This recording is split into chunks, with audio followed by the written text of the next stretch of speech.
Hindi naman nila siguro tayo sasaktan, ano? Ano kayang ginagawa nila dito? Si Inay, may mali sa kanya.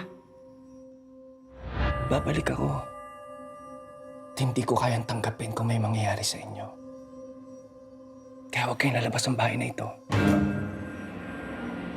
Bayani! Bayani!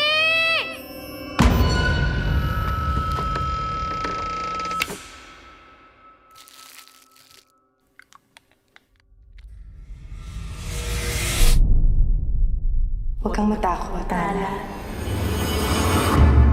Paano kung hindi bumalik si Itay? Kung lumala ang sakit ninyo, kailangan na natin ng tulong. Maghihintay tayo dito. Pero hindi mo ba naisip ang posibilidad na pakapatay na si Itay? Huwag ka na mag-alala. May nakilala akong babae sa gubat. Gagamutin nito ang sakit ng inay ninyo. Nasa iyong desisyon, Tala.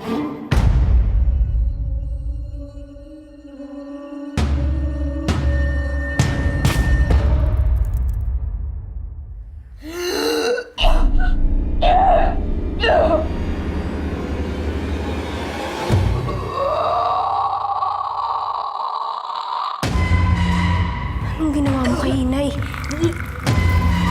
Niloloko mo na ako. Ginawa mo ang kinakailangan sapagkat mahal mo siya, hindi ba?